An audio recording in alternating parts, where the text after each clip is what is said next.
உண்மையை சொல்றேன்.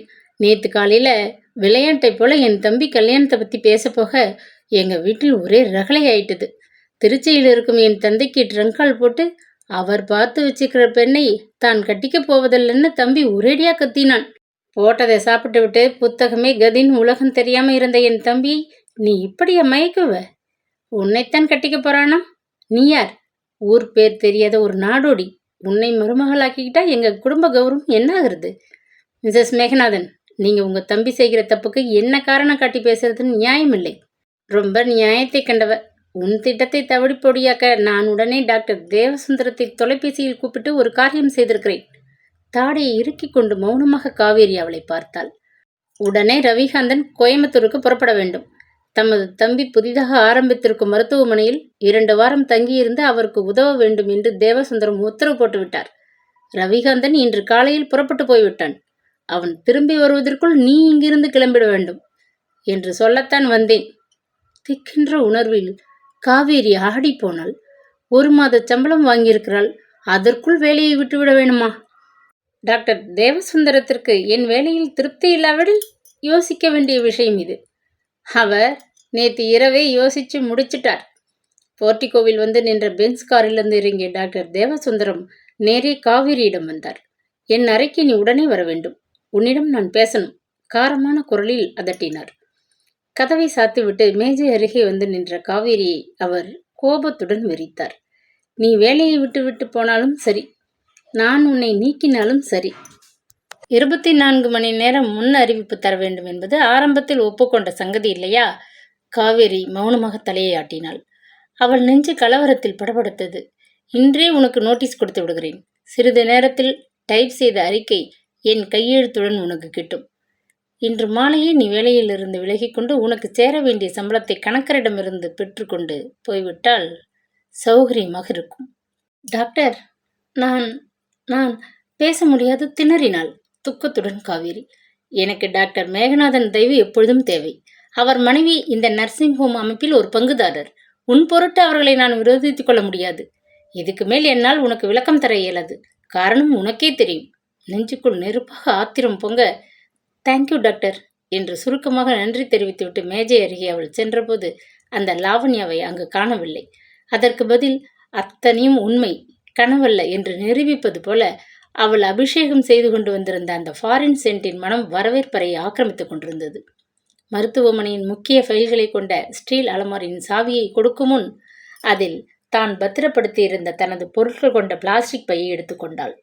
அன்று மாலை வேலை முடிந்ததும் யாரிடமும் சொல்லிக்கொள்ளாது கணக்கரிடம் எல்லாவற்றையும் ஒப்புவித்து ரசீதை பெற்றுக்கொண்டு சேர வேண்டிய சம்பளத்தை வாங்கி தோல் பையில் இருந்த சிறு பர்சில் போட்டுக்கொண்டு பஸ் நிலையத்தை நோக்கி வேகமாக நடந்தாள். எத்தனை அடக்கியும் அவளுக்கு துக்கம் தாங்க முடியவில்லை. அவளது வாழ்க்கையில் ஏன் இப்படி தொடர்ந்தாற்போல பல தொல்லைகள்? ரவிகாந்தனை வலுவில் தேடிக்கொண்டு நட்புரிமை பாராட்ட அவள் முயலவில்லையே. அவனாக வந்து அட்டையாக மேஜவுடன் ஒட்டிக்கொண்டு ஏதேதோ உளறிவிட்டு போனான் பாவி. இப்பொழுது அவளது வேலைக்கு வெடி வைத்து விட்டு போய்விட்டானே. தவறு அவளுடையது அல்ல என்பதை லாவண்யா கூட புரிந்து கொள்ள மறுக்கிறாளே. காதலிக்க ஆணுக்கு உரிமை உண்டு. அதில் சிக்கல் ஏதேனும் ஏற்பட்டால் பழி பெண்ணின் தலையில் மட்டும்தான் சுமத்தப்பட வேண்டுமா? இதென்ன அநியாயம்? டாக்டர் தேவசுந்தரம் கூட உண்மையை கேட்க மறுக்கிறாரே. யாரிடம் முறையிட்டு கொள்ள முடியும்? அவளையும் மீறி வந்த கண்ணீர் கன்னங்களில் கோடாக வழிய அவள் பித்தம் பிடித்தவள் போல பஸ் நிலையத்தை நோக்கி நடந்தாள். பாஸ்போர்ட், தங்கச்சங்கிலி இத்தியாதி கொண்ட பிளாஸ்டிக் பையை தலையணை அடியில் வைத்துக்கொண்டு விடியலை நோக்கி அவள் அன்று இரவையும் உறக்கமின்றியே கழித்தாள். மறுநாள் காலைதான் அவளுக்கு அந்த யோசனை உதயமாகியது. வேலை போய்விட்டது என்கிற உண்மை தெரிந்தால் அந்த ஹாஸ்டலின் தலைவர் சந்திரசேகர் அவளை உரித்தான அறிவிப்புடன் அங்கிருந்து வெளியேற்றிவிடக்கூடும். ஹாஸ்டலில் சேர்ந்தபோதே ஒரு வார்த்தை அடையாளம் காட்டிவிட்டிருந்தார். இது வேலை செய்யும் பெண்கள் தங்கி வசிக்க இயங்கும் ஹாஸ்டல். வெட்டியாக ஊரை சுற்றி பார்த்துவிட்டு பொழுதை கழிக்க புறப்பட்டவர்கள் தங்கும் சந்தை மடமல்ல. ஏதாவது காரணம் கூறி அவளை அவர் வெளியேற்றிவிட்டால் அவள் எங்கே போவாள்? அதற்கு ஒரு வழி செய்தாக வேண்டும் என்ற எண்ணத்தில் தன்னிடம் இருந்த மீதமான டிராவலர்ஸ் செக்குகள் அனைத்தையும் மாற்றி பணமாக்கி கொண்டாள். வங்கியில் இருந்து திரும்பி வந்ததும் நேரே சந்திரசேகரனை போய் அலுவலக அறையில் பார்த்தாள். முன்பே சொல்லியிருக்கிறேன், நான் பார்த்து வரும் வேலை தற்காலிகமானது என்று. அதனால் வேறு ஒரு நல்ல வேலை தேடிக்கொள்ள முயன்று கொண்டிருக்கிறேன். அதுவரை சோப்பு பொடி கம்பெனி ஒன்று அவர்களது சோப்பு பொடியின் விற்பனை அதிகரிக்க நான் வீடு வீடாகச் சென்று புள்ளி விவரத்தை சேகரித்து தந்தால் அந்த நிறுவனத்திலே ஒரு நல்ல வேலை போட்டு தருவதாகவும் புள்ளி விவரம் சேகரித்ததற்கு சம்பளம் தருவதாகவும் ஒப்புக்கொண்டிருக்காங்க. அதனால் நான் ஹாஸ்டலுக்கு முன்பணமாக 3 மாதத்துக்கு உண்டான தொகையை கட்ட விரும்புகிறேன். மனதில் தோன்றிய கதையுடன் பணத்தை கத்தையாக அவர் முன் நீட்டினாள். கரும்பு தின்ன கூலியா தேவை? சடக்கென்று சந்திரசேகர் பணத்தை வாங்கி எண்ணி மேஜை இழுப்பறைக்குள் திணித்து கொண்டு தமது நரிப்பற்களை காட்டினார். பால், ஹார்லிக்ஸ் போன்ற அதிகப்படி உணவிற்கு உண்டாகும் செலவை பிற்பாடு தரலாம். நல்ல வேலை, நீங்கள் உங்களிடத்திற்கு முன்பணம் கொடுத்து சற்றென்று உறுதிப்படுத்தி கொண்டு விட்டீங்க. என் மனைவியின் உறவுக்கார பெண் ஒருத்தி வேலை தேடிக்கொண்டு வசிக்க இடமில்லாமல் தவிக்கிறாள். ஆனால் நான் உங்களுக்கு கொடுத்த வாக்கை தவற முடியாதுன்னு அனுப்பிவிடப் போறேன். அவளுக்கு சளைக்காது அவரும் ஒரு கதையை அளந்தார். உண்மையை பேசி அரிச்சந்திரன் பரம்பரையாக வாழ விரும்பினால் கூட வாழ்க்கையின் போராட்டம் யாரையும் விடுவதில்லையே. ஹாஸ்டலில் தொடர்ந்து தங்க அவள் ஒரு பொய்யை சொல்ல வேண்டியுள்ளது. தொடர்ந்து பணம் வசூலிக்க சந்திரசேகர் வேறு ஒரு பொய்யை பேச வேண்டியிருக்கிறது என்று சலிப்படைந்தவளாக மீதி பணத்தை தோல் பைக்குள் பத்திரமாக வைத்துக் கொண்டாள். மிஸ்டர் சந்திரசேகரர், எனக்கு ஒரு உதவி செய்ய முடியுமா? காவேரி கேட்டதும் ஹாஸ்டலின் தலைவர் சட்டென்று நிமிர்ந்து பார்த்தார் ஆவலுடன். என் பாஸ்போர்ட் மற்ற முக்கிய விஷயங்கள் கொண்ட இந்த பிளாஸ்டிக் பையை தங்களிடம் பாதுகாப்பாக வைத்துவிட்டு வெளியே போய் வர விரும்புகிறேன். இந்த உதவியை முடிக்காது அவரை பார்த்தாள். சந்திரசேகரின் முகம் பெரிய புன்னகையில் விரிந்து போனது. கட்டாயம் முடியும் மிஸ் காவேரி. இங்குள்ள பெண்களுக்கு உதவி செய்ய வேண்டியது எங்கள் முக்கிய கடமையாச்சே. பையில் உள்ள பொருட்கள் யாவை என்று குறிப்பு எடுத்து ஆளுக்கு ஒரு காப்பி எடுத்து வைத்துக் கொள்வது நலம். பின்னர் தாராளமாக என்னிடம் ஒப்படைத்து விட்டு போகலாம். நீங்கள் வேண்டுமென்று கேட்கும் வரை அவை எனது இரும்பு அலமாரியில் பத்திரமாக இருக்கும். கவலை இல்லாமல் நீங்கள் வெளியே போய் வரலாம், அபயமளித்தார். அப்படி செய்வதனால் பின்னால் ஏற்பட போகும் அபாயத்தை பற்றி அவள் அப்பொழுதே கொஞ்சம் உணர்ந்து கொண்டிருந்தாள். ஹாஸ்டல் தலைவர் சந்திரசேகரர் மகா கருமி. தாம் அன்றாடம் வாங்கும் நாளேட்டை தாமே படித்துவிட்டு யார் கண்ணிலும் படாது தமது அலுவலக மேஜை இழுப்பறைக்குள் ஒளித்து வைத்து விடுவார். இன்னைக்கு காலை வரும் பேப்பரை கொஞ்சம் இரவல் கொடுக்க முடியுமா என்று காவேரி கேட்டபோது மனிதர் கண்டிப்பாக மறுத்துவிட்டார். அவரவர்கள் படிக்க வேண்டிய பத்திரிகைகளை அவரவர்களே வாங்கிக் கொள்ள வேண்டும் என்பது ஹாஸ்டல் விதிகளில் ஒன்று. வந்த நாளே சொன்னேனே, ஞாபகம் இல்லையா? நரிப்பற்கள் தெரிய முறுவளித்தார். ஹாஸ்டலில் வசித்த பெண்களிடையே நட்புரிமை என்பதே துளியளவும் கிடையாது. யாரும் எதையும் மற்றவருடன் பகிர்ந்து கொள்ள முன் வந்ததே இல்லை. அப்படிப்பட்டதொரு சுயநலக்காரர்கள் வேறு வழியின்றி ஒன்றாக ஒரு குடியிருப்புக்குள் குவிந்து கிடந்தனர்.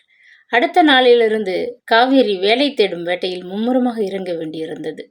நர்ஸ் வேலைக்கு பயிற்சி பெற்றவளாக இல்லாது வெறும் பள்ளி படிப்பை மட்டும் அரைகுறையாக முடித்து கொண்டு விட்டவளாக இருந்தாலும் உடம்பில் வலுவும் கொஞ்சம் புத்திசாலித்தனமும் இருந்தால் போதும்.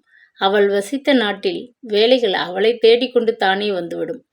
நல்ல கம்பெனிகளில், பிரபலமான நிறுவனங்களில் வரவேற்பறையில் அழகான புத்திசாலி பெண்களை தொலைபேசி இயக்கவும், வந்தவர்களை வரவேற்று உள்ளே வேலை பார்ப்பவர்களுக்கு தகவல் கொடுக்கவுமான பணி செய்ய ரிசப்ஷனிஸ்ட் என்ற தகுதியில் அமர்த்தி விடுவார்கள்.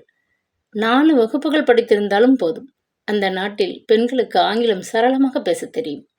கொஞ்சம் பார்க்க அழகாக இருந்துவிட்டால் கட்டாயம் அவர்களுக்கு வரவேற்பறையை அலங்கரிக்கும் ரிசப்ஷனிஸ்ட் வேலை கைமேல் கிடைத்துவிடும். தொலைபேசி பெட்டியை இயக்கும் பயிற்சியை கொடுத்து கம்பெனி நிர்வாகிகள் அவர்களை 2 நாளில் மிகவும் திறமையுள்ள வேலைக்கு தகுதியுள்ள பெண்களாக உருவாக்கி விடுவார்கள். அவளது நாட்டில் வேலை வாய்ப்புகள் தான் எத்தனை, சம்பளம்தான் எவ்வளவு, வாழ்க்கை நிலைதான் எப்படிப்பட்டது, அத்தனையும் உதறிவிட்டு தாய்நாட்டில் பால் ஓடுகிறது, தேன் பாய்கிறது என்கிற கற்பனையில் புறப்பட்டு வந்து மேலே சிந்திக்க முடியாது நடைபாதை அருகே இருந்த ஒரு சிறு கடையில் அன்று காலை பத்திரிகை ஒன்றை வாங்கி கொண்டு மெல்ல நடந்தாள். காபி பலகாரத்தை ஹாஸ்டலில் முடித்து கொண்டாகிவிட்டது. கையில் கட்டி கொடுத்த பகல் டிபன் காய்ந்த ரொட்டியும் மசாலா உருளைக்கிழங்கும் கொண்ட பொட்டலத்தை தோல் பைக்குள் பத்திரமாக வைத்திருந்தாள். இனி அவள் எங்கேயாவது நிம்மதியாக உட்கார்ந்து பத்திரிகை தாளில் தேவை என காணப்படும் பகுதியை நன்றாக படித்துவிட்டுத்தான் கிளம்ப வேண்டும். உட்கார்ந்து படிக்கக்கூட இடமில்லை போல நடைபாதைகளில் கடைகள், இல்லாவிடில் கால் வைக்க முடியாத அசிங்கம். எங்கு திரும்பினாலும் கூட்டம். தாய்நாட்டு வாழ்க்கையை வெளிநாட்டிலிருந்து வந்தவர்கள் அனுசரித்து சமாளிக்க முடியாது போல இருக்கிறதே. கலவரமும் துயரமுமாக அவள் அருகில் இருந்ததொரு தபால் நிலையத்தின் உள்ளே புகுந்து வராந்தாவிலே ஒரு ஓரத்திலே காலை தொங்கவிட்டு கொண்டு பத்திரிகை தாள்களை கவனமாக புரட்டினாள். நிலையத்திற்கு வருவோர் போவோர் அவளை வேடிக்கையாக பார்த்ததை பற்றி கவலைப்படவில்லை. தேவை என்ற பகுதியை பற்றித்தான் கவலைப்பட்டாள். உகந்தது என்று மனதிற்கு பட்டதையெல்லாம் ஒரு காகிதத்தில் குறித்து கொண்டு கிளம்பினாள். தேவை ஒரு பெண் ரிசப்ஷனிஸ்ட். சம்பளம் மற்ற சலுகைகள் நேர்முகத் தேர்வின் போது தீர்மானிக்கப்படும். ஆங்கிலம் சரளமாக பேச எழுத தெரிந்த அழகான பெண்கள் மட்டுமே விண்ணப்பித்துக் கொள்ளலாம். தபாலில் விண்ணப்பம் எழுதி பதில் வர காத்திருக்க பொறுமை இருக்கவில்லை. அது ஒரு பிரபல நிறுவனம் என்று விளம்பரம் கூறியது. முகவரியும் நேர்முகமான விண்ணப்பித்துக் கொள்ள வரவேண்டிய நேரமும் குறிப்பிடப்பட்டிருந்தது. நகரத்திலே புதிதாக உருவாகி இருந்ததொரு 10 அடுக்கு கட்டிடம் ஒன்றில் 10வது தளத்தில் இருந்தது அந்த அலுவலகம்.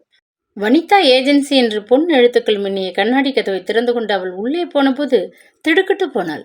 புகழ்பெற்ற நிறுவனம் என்ற விளம்பரம் கூறியது. ஆனால் ஒரே அறையில் மேஜைக்கு பின் உட்கார்ந்திருந்த நரை இழையொடிய கிராப்பு தலைக்காரரின் பார்வையும் வெறிச்சென்றிருந்த அறையின் சூழ்நிலையும் அவளுக்கு மிக்க கலவரத்தை உண்டு பண்ணியது. எஸ் என்று மிடுக்காக கூறிவிட்டு வைத்த விழி வாங்காது அவளை பார்த்து கோட்டு சூட்டில் தெரிந்த அந்த மனிதர் டையை இழுத்து விரலால் நகர்த்தி கொண்டு முறுவலித்தார். உட்காருங்க, வேலை தேடித்தானே வந்திருக்கீங்க? ஆங்கிலத்தில் கேட்டார். சௌந்தரி அண்ணி அவளுக்கு பல விஷயங்கள் சொல்லி இருக்கிறாள். நான் பிறந்த நாடு பழம்பெருமைகளில் பல தாங்கிய பெரும் நாடுதான்.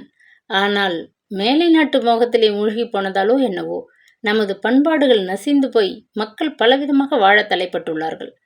புதிதாக அங்கே போகிறவர்களுக்கு ஒரே குழப்பமாக தான் இருக்கும். வாழ்க்கை போராட்டத்தில் எதிர்நீச்சல் போட்டு சமாளிக்க மக்கள் கையாளும் உபாயங்களை புரிந்து கொள்ளாவிடில் அன்னி காதர்கி இப்பொழுது கிசுகிசுப்பது போன்றதொரு உணர்வில் உடல் புல்லரித்து போனாள். வனிதா ஏஜென்சியின் தலைவர் விரலால் சுட்டிக்காட்டிய பிரம்பு நாற்காலியில் மெல்ல உட்கார்ந்தாள். கட்டிடம் என்னவோ புதிதாக சுவரின் சாயம் வைத்த கரைபடாது சுத்தமாக இருந்தது. ஆனால் அதில் போடப்பட்டிருந்த மேஜை நாற்காலிகள் மிகவும் பழையதாக தெரிந்தன. தரையில் விரித்திருந்த கம்பளத்தின் ஓரம் நைந்து நூல் பிரிந்து காணப்பட்டது. பொழுது போகாதிருக்கும்போது படிக்கவென்று பழைய புத்தக கடையொன்றில் ஒரு கட்டு ஆங்கில வார மாத இதழ்களை வாங்கியிருந்தாள். ஹாஸ்டல் சாப்பாடு நேரத்திற்கு முன்னர் தோட்டத்தில் கிடந்த ஒரு கல் தூண் மீது உட்கார்ந்து படித்தபோது சில திடுக்கிடும் தகவல்களை தெரிந்து கொண்டிருந்தாள். ஏஜென்சி என்று பத்திரிகையில் விளம்பரம் கொடுத்துவிட்டு அழகான பெண்களை அசிங்கமான வியாபாரத்திற்கு கடத்தி செல்லும் ஒரு கூட்டம் இப்பொழுது நகரத்தில் பல இடங்களில் பரவலாகிவிட்டிருக்கிறது. டெல்லியில் நடந்ததொரு கதையை மிகவும் சோகம் சொட்ட ஆசிரியர் வார்த்தைகளில் வர்ண ஜாலம் கொடுத்து தீட்டியிருந்தார். ஏமாந்து போன அந்த பெண்ணின் புகைப்படமும் இருந்தது. திடீரென்று அந்த பத்திரிகை செய்தி படம் போல முன்னால் விரிந்து நிற்க காவேரியின் உடல் பயத்திலே நடுங்கத் தொடங்கியது.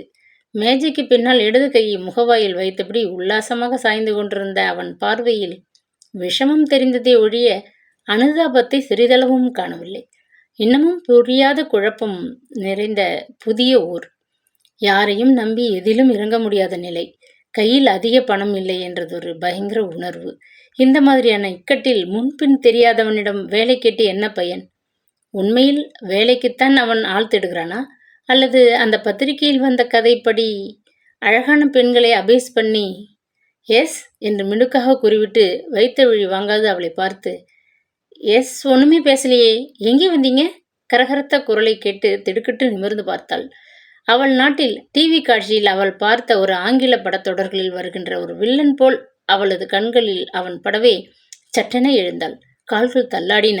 நைலான் கயிற்றை போட்டு கழுத்தை இறுக்கி விடுவானோ என்ற பயத்தில் தவறாக இடம் மாறி வந்து விட்டேன், மன்னிக்கவும். நாசுக்காக சொல்லிவிட்டு கதவை திறந்து கொண்டு நடை மீது வேகமாக ஓட்டமும் பாய்ச்சலுமாக விரைந்தாள். லிப்டிலிருந்து கீழ்த்தளத்திற்கு வந்து கட்டிடத்தை விட்டு வெளியேறி கசமசவென்று நடைபாதை மீது இடித்து கொண்டு சென்ற கும்பலுடன் கலந்து கொண்டு வெளி உலக காற்றை சுவாசித்த பின்னர் தான் அவளுக்கு உயிரே வந்தது. ஒரு சில தினங்கள் அவள் ஹாஸ்டலிலேயே தங்கியிருந்தாள். வேலை தேட வெளியே போகக்கூட அவளுக்கு அச்சமாக இருந்தது. பழைய புத்தக கடையில் வாங்கி வந்த அந்த பத்திரிகைகள் அனைத்தையும் அவள் விடாது படித்து முடித்தபோது தாய்நாட்டின் உருவம் அவளுக்கு வேறு தினசாக தெரிந்தது. எங்கு திரும்பினாலும் கொள்ளை, கொலை, கற்பழிப்பு என்பது போல பயங்கரமான உண்மை சம்பவங்கள் பல கதை போல சம்பந்தப்பட்டவர்களுடைய படத்துடன் வெளியிடப்பட்டிருப்பதை படித்தபோது அவள் மிகவும் கலவரத்தில் பாதிக்கப்பட்டு விட்டாள்.